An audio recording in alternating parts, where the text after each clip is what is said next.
الشيطان الرجيم.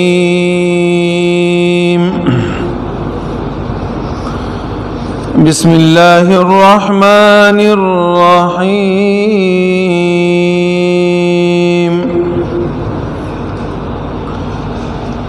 ومن الناس من يقول آمنا بالله وباليوم الآخر وما هم بمؤمنين. ومن الناس من يقول، لوگوں میں سے کچھ لوگ کہتے ہیں آمنا باللہ، کہ ہم ایمان لائے اللہ پر، وبالیوم الآخر، اور آخرت کے دن پر، وما هم بمؤمنین،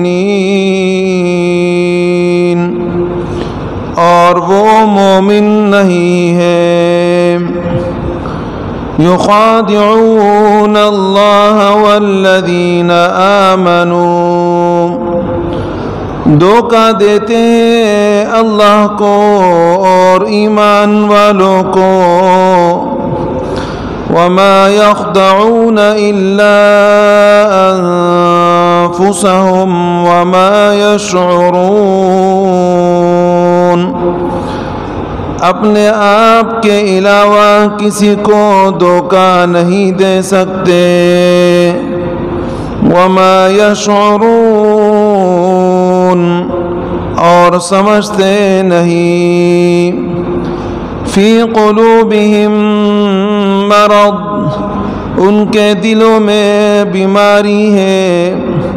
فزادہم اللہ مرضا، پس اللہ نے زیادہ کی ان کی بیماری۔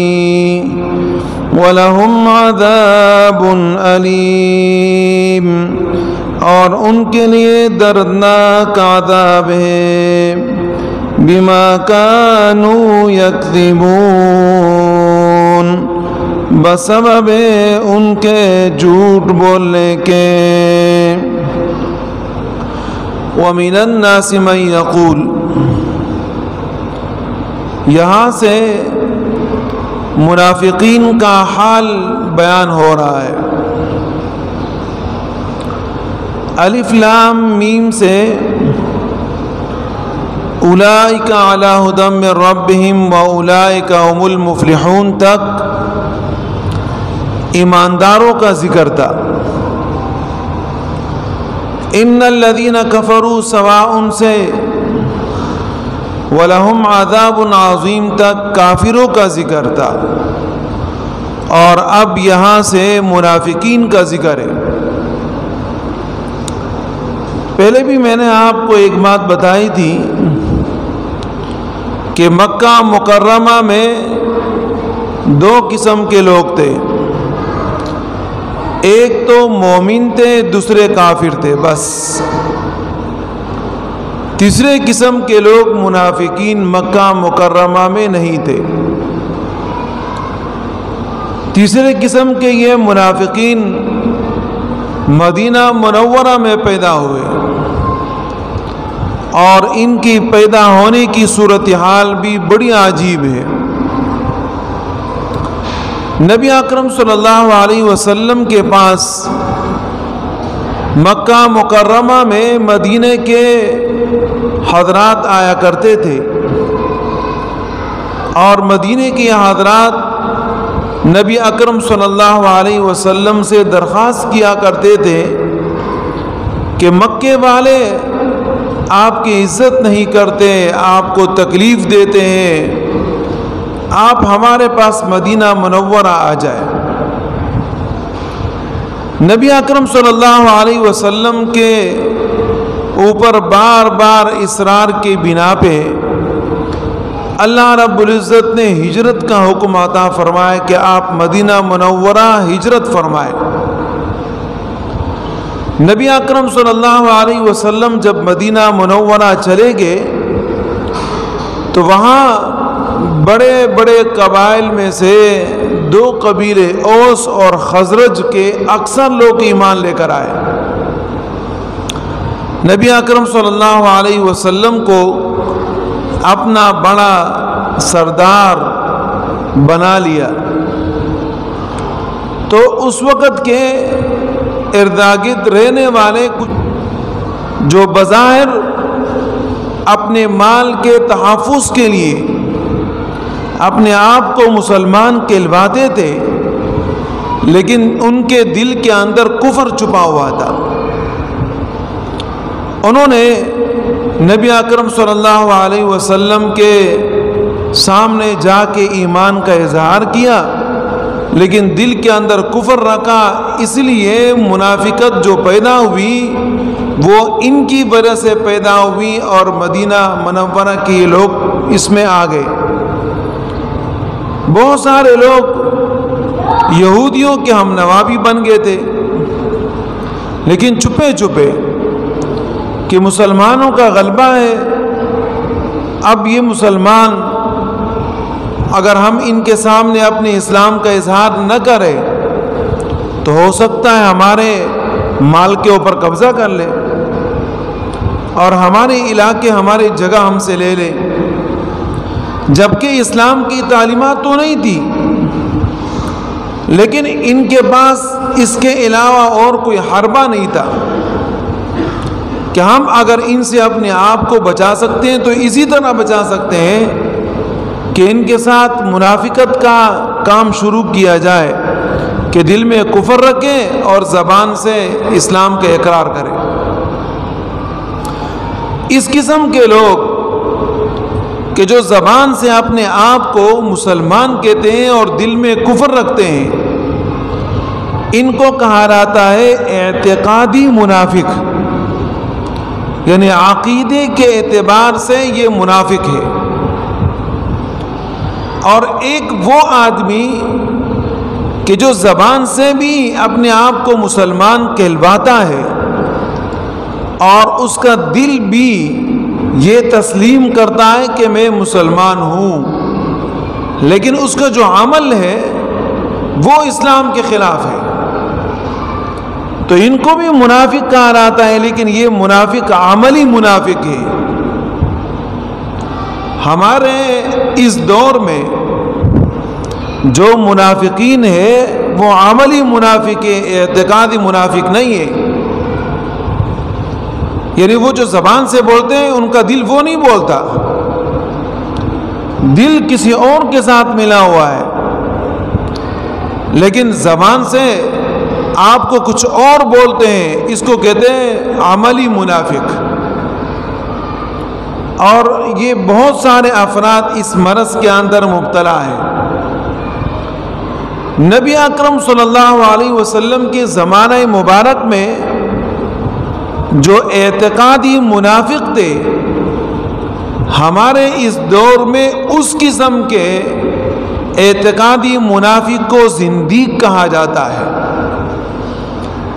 اور زندیق اسی کو کہتے ہیں کہ قرآن کریم کا جو لفظ ہے، لفظ کے اپنے آپ کے حالت کے اوپر رہنے میں معنی میں تبدیلی کرتے ہیں.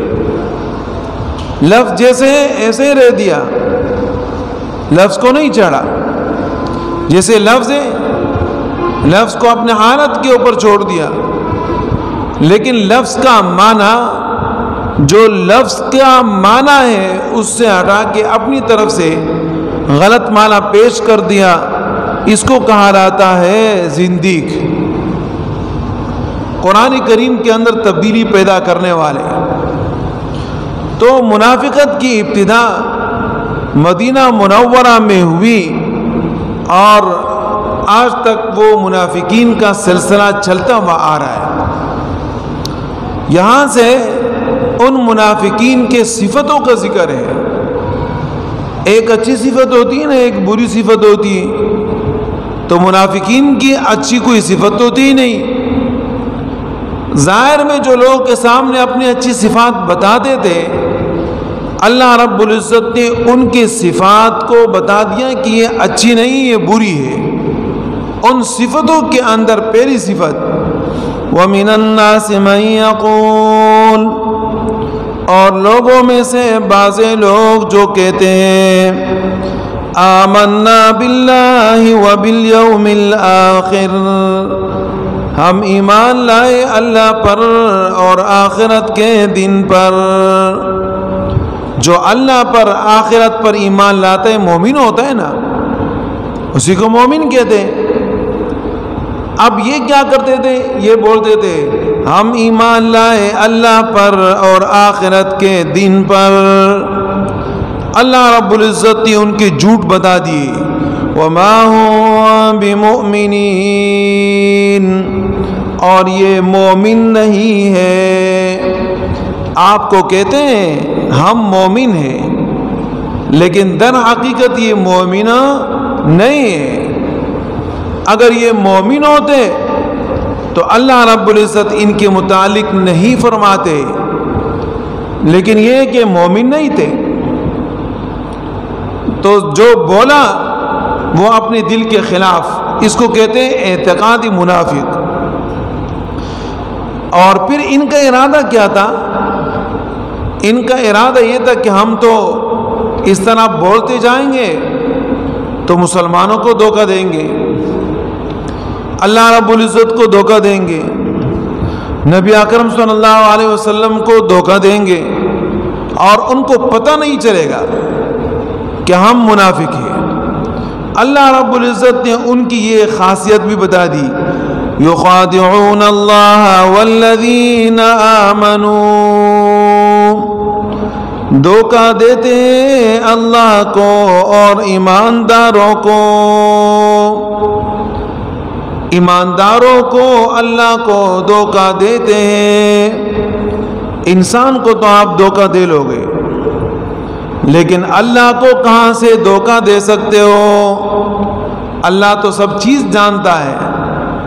تو ان کے خیال میں یہ تھا کہ ہم اللہ کو بھی دھوکے میں رکھ رہے ہیں۔ ان کو یہ معلوم نہیں تھا کہ اللہ رب العزت تو ہمارے حال کو جانتے ہیں۔ اللہ رب العزت فرماتے ہیں وَمَا يَخْدَعُونَ إِلَّا أَنفُسَهُمْ وَمَا يَشْعُرُونَ، یہ بے سمجھ اپنے آپ کے دھوکے کے علاوہ کسی اور کو دھوکہ نہیں دے رہے۔ یہ اپنے آپ کو کہتے ہیں ہم بڑے ہوشیار ہیں، بڑے ہوشیار ہیں کہ ہم نے اللہ کو دھوکہ دیا، پیغمبر کو دھوکہ دیا، ایمانداروں کو دھوکہ دیا۔ اللہ رب العزت فرماتے ہیں یہ بڑے ناسمجھ ہیں۔ منافق آدمی جو ہوتا ہے نا، وہ جب آپ کے ساتھ دھوکہ کرتا ہے تو وہ بڑی بڑی بڑکے مارتا رہتا ہے، بڑکے مارتا رہتا ہے، اور دل میں یہ سوچتا ہے کہ بھئی فلاں آدمی کو میں نے پاگل بیوقوف بنا دیا، جبکہ وہ سامنے والا آدمی سمجھتا ہے کہ یہ جھوٹا ہے۔ سامنے والے آدمی کو پتہ ہوتا ہے کہ غلط ہے، لیکن وہ سامنے والا بیچارہ اس کی عزت رکھتا ہے، کچھ بولتا نہیں۔ اس غلط فہمی میں وہ مبتلا ہوتا ہے کہ شاید یہ لوگ مجھے کیا سمجھ رہے ہیں، مجھے سچا سمجھ رہے ہیں، اور میں اس کو دھوکہ دے رہا ہوں اور ان کو پتہ نہیں چل رہا۔ آج کل تو بالکل کوئی آدمی اگر منافقت کرتا ہے نا تو وہ کر ہی نہیں سکتا۔ حالات ایسے پیدا ہو گئے کہ جناب چہرے سے پتہ چلتا ہے، اور ایک آدمی کے جھوٹے پن کے لیے، دھوکہ دینے کے لیے اور منافقت کے لیے کوئی یہ نئی نشانی نہیں ہے، وہ مشہور ہوتا ہے۔ ہر کسی کو پتہ ہے کہ بھئی یہ جو بولتا ہے جھوٹ بولتا ہے، اور اسی لیے نبی اکرم صلی اللہ علیہ وسلم نے منافق کی 3 علامات بتائے۔ اذا حدث کذب، جب بھی بات کرے گا جھوٹ بولے گا۔ منافق کے پہلی نشانی ہے، بات کرے گا نا سچی نہیں کرے گا، جھوٹ بولے گا۔ وَإِذَا وَعَدَ أَخْلَفَ، جب آپ کے ساتھ وعدہ کرے گا تو وعدے کی خلاف ورزی کرے گا۔ وَإِذَا اؤْتُمِنَ خَانَ، اور جب آپ کے پاس امانت رکھے گا یا آپ اس کے پاس امانت رکھیں گے تو اس امانت کے اندر وہ خیانت کرے گا. یہ منافق کی بڑی علامت ہے. اب ہمارے اس وقت کے اندر یہ تمام کی تمام چیزیں پائی جاتی ہیں. اسی کو کہا جاتا ہے کہ بھئی یہ کیا ہے؟ یہ منافق ہے. اور یہ منافق سمجھتا ہے کہ میں نے سامنے والے آدمی کو دھوکے میں مبتلا کر دیا اور اس کو پتہ ہی نہیں چلا. نہیں بھائی، آپ کو شاید اندازہ اپنے بارے میں نہیں ہوگا کہ میں کتنا پانی میں ہوں، لیکن سامنے والے آدمی کو خوب اچھی طرح پتہ ہے کہ تم کتنے پانی میں ہو. نبی اکرم صلی اللہ علیہ وسلم کا ارشاد مبارکہ ہے کہ ایک مسلمان دوسرے مسلمان کے لیے آئینہ ہے. جب انسان آئینے میں دیکھتا ہے تو آئینہ شیشہ انسان کے چہرے کے اوپر لگے ہوئے داغ دبا بتا دیتا ہے کہ تمہارے اوپر یہ داغ ہے، یہ دبا ہے، یہ ہے. خود انسان اپنے آپ کو شیشے کے بغیر دیکھے ہوئے بہت خوبصورت محسوس کرتا ہے، میں بہت خوبصورت ہوں. لیکن جب شیشے میں دیکھ لیتا ہے تو اس کو پتہ چل جاتا ہے کہ بھئی میں تو خراب ہوں، گیا گزرا ہوں. تو ایک مسلمان دوسرے مسلمان کے لیے شیشے کے مانند ہے. اگر آپ نے اپنے آپ کو تولنا ہے نا تو لوگوں سے تلواؤ، وہ آپ کو بتا دیں گے کہ آپ کتنے پانی میں ہو. وہ آپ کی غلطی، آپ کے جھوٹ پن کو اور آپ کے دھوکہ اور فریب کو بتا دے گا. تو یہ منافقین بھی اسی طریقے سے تھے. اللہ رب العزت فرماتے ہیں فی قلوبہم مرض، ان کے دلوں میں بیماری ہے. فزادہم اللہ مرضا، بس اللہ نے ان کی بیماری کو بڑھا دیا. منافق آدمی کا دل بیمار ہوتا ہے، بیمار. بس وہ 24 گھنٹے یہی سوچتے ہیں کس کو پاگل بنا دوں. اللہ رب العزت نے ان کی بیماری کو بڑھا دیا. ظاہر ہے کہ بیمار آدمی جو ہوتا ہے نا، وہ جب پرہیز نہیں کرتا تو اس کی بیماری کیا ہوتی؟ بڑھتی رہتی ہے. اب جب یہ اپنی فساد سے، اپنے جھوٹ پن سے پرہیز نہیں کرتا تو اس کی بیماری کیا ہوتی ہے؟ اور بڑھتی رہتی ہے. اس لیے کہتے ہیں کہ ایک جھوٹ بولنے کے لیے انسان کو 100 جھوٹ بولنا پڑتا ہے. اور اسی لیے نبی علیہ السلام نے فرمایا کہ جو آدمی جھوٹ بولتا ہے وہ آدمی ہلاکت کے قریب ہو جاتا ہے، ہلاک ہو جاتا ہے. جو سچ بولتا ہے بس وہ سچ ہی ہوتا ہے، جان چھوٹ جاتی ہے. اگرچہ معمولی سی انسان کو تکلیف ہوتی ہے کہ یار میں سچ بولوں گا، سامنے والا آدمی کیا کہے گا، لیکن سچ بولنے میں بھی طریقہ ہونا چاہیے. ایسے نہیں کہ کوئی آدمی سچ بولے تو ایسے طریقے سے بولے کہ سامنے والے کا دل پارا پارا کر دے. بھائی اب سرخی کا کوئی فائدہ ہی نہیں ہے. لیکن یہ کہ طریقہ غلط ہے. آپ سچ بولیں اس طریقے سے کہ وہ آداب کی رعایت رکھتے ہوئے بے ادبی کے ساتھ نہیں، اور اس طریقے سے آپ سچ بولیں کہ آپ دوسرے آدمی کو مطمئن کر سکے، نہ کہ اس کو پریشان کر سکے. تو منافقین کے اندر یہ ایک مرض تھا، اللہ نے ان کے مرض کو کیا کر دیا؟ بڑھا دیا. وَلَهُمْ عَذَابٌ أَلِيمٌ بِمَا كَانُوا يَكْذِبُونَ، اور ان کے لیے دردناک عذاب ہے بسبب جھوٹ بولنے کے. جھوٹ بولتے ہیں اس لیے اللہ پاک ان کو دردناک عذاب دیں گے. عذاب مختلف قسم پر ہے. ایک ہوتا ہے دردناک عذاب. دردناک عذاب اس کو کہتے ہیں کہ جناب آپ نے پلاس اٹھایا اور کسی آدمی کا چمڑا کھینچ رہے ہو، یہ بھی عذاب ہے. دیکھو دردناک عذاب ہے. ایک تو یہ نا کہ آپ نے سامنے والے آدمی کو گولی مار دی، ختم. تلوار سے اڑا دیا، ختم، بات ہی ختم ہو گئی. لیکن ایک دردناک عذاب ہے، آپ اس کو مار تو رہے ہو لیکن مرنے سے پہلے آپ اس کو اتنی تکلیفیں دے رہے ہو کہ وہ تکلیف ہی تکلیف ہے.